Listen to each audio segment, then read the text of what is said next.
جو بے بنیاد دعوے ہیں، کھوکھلے دعوے ہیں مولدین کے کہ اس کائنات کا کوئی خالق نہیں ہے، سب کچھ آٹومیٹک چل رہا ہے، تو اس کو کاؤنٹر کرنے کے لیے سائنس میں اور فلاسفی میں بہت زیادہ ایویڈنسز پائے جاتے ہیں۔ ان میں سے ایک یہ بھی ہے فائن ٹیوننگ آرگومنٹ۔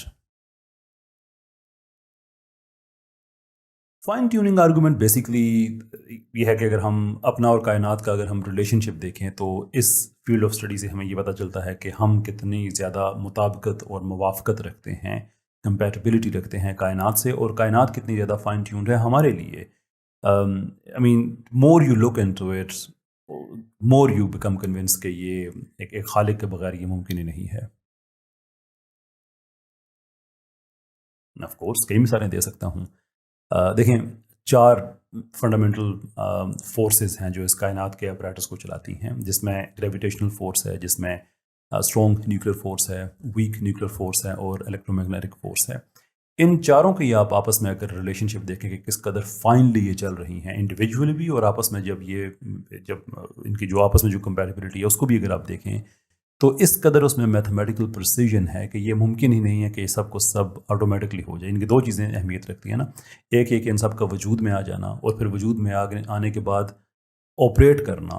یعنی وجود میں تو آ سکتی ہے، کوئی چیز بھی ایکسیڈنٹلی آ سکتی ہے، although it is very difficult جب ہم کائنات کے لیول کی بات کرتے ہیں، لیکن اگر فار وٹ ایور ریزن ہم کہیں کہ ٹھیک ہے یہ وجود میں آ گئی ہے، تو اس کے بعد اس نے سسٹین بھی تو کرنا ہے خود کو، تو سسٹین کرنے کے لیے بھی بڑے پرسائز نیچرل لاز ہیں جن کے تحت یہ چلتی ہیں، اینڈ اٹس جسٹ ایکسٹراڈنری۔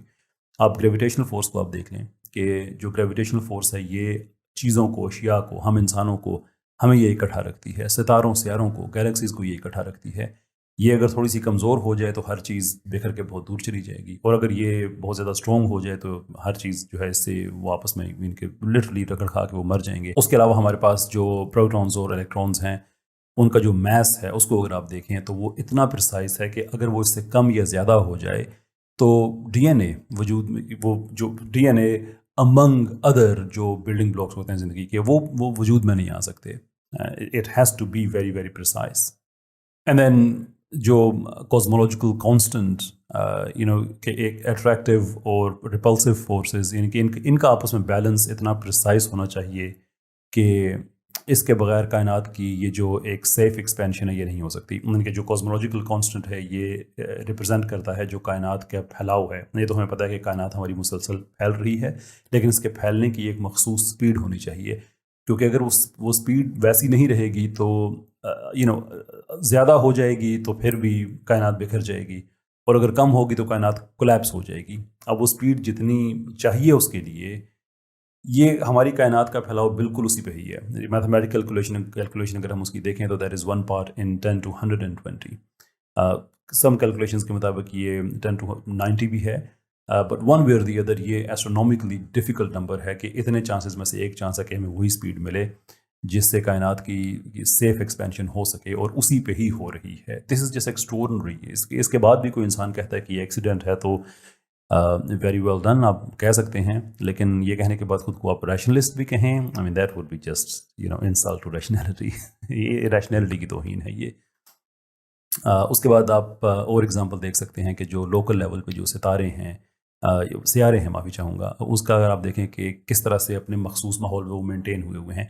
زمین کی آپ ایگزامپل دیکھ لیں کہ زمین اور چاند کی جو باہمی جو گریویٹیشنل پل ہے وہ اتنی زیادہ ہے کہ چاند کی جو روٹیشن ہے تقریباً 23.5 ڈگریز پہ، اس سے ہمارے سمندر کی لہریں کنٹرول ہوتی ہیں، ہمارے موسم کنٹرول ہوتے ہیں، بارشیں، یہ lower of that depends on that. اب یہ تھوڑا سا کمزور ہو جائے تو چاند بڑے دور بھاگ جائے گا، تھوڑا سا اسٹرانگ ہو جائے تھوڑا سا تو چاند جو ہے وہ زمین میں آگے جا کے ٹکرائے گا، اور نہیں اگر کر رہا، دس از جسٹ ایکسٹراڈنری۔ یہ ناقابل یقین حد تک پرسیجن ہے، اور اگر یہ آپ کو امپلائی نہیں کرتا کہ اس کے پیچھے ایک الخالق ہے، دین honestly speaking there is no point in even having this debate۔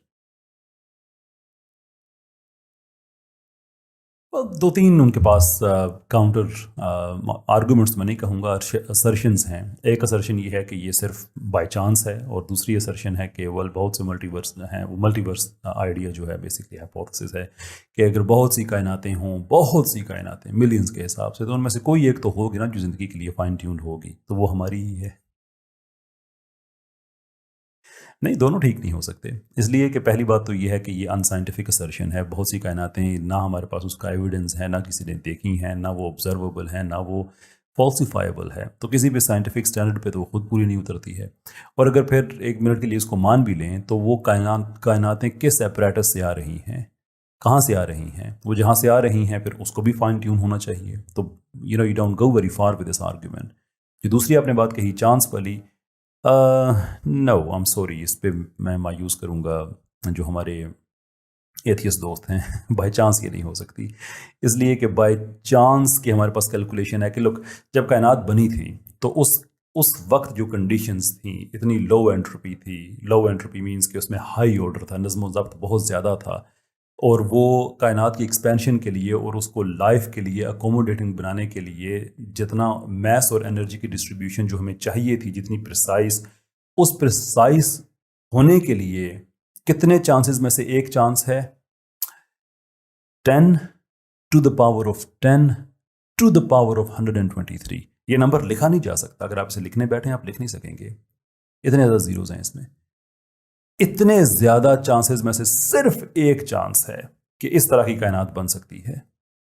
Good luck اگر آپ سمجھتے ہیں کہ ہاں پھر وہ چانس تو ہے نا. If this is what you want to think, then by all means you can think that. لیکن اگر آپ اس کو ریشنلٹی کے اعتبار سے دیکھتے ہیں تو آپ کو ماننا پڑے گا کہ ایسا الخالق ہے جو کہ نہ صرف اس کو بنانے والا ہے بلکہ اس کو چلانے والا بھی ہے.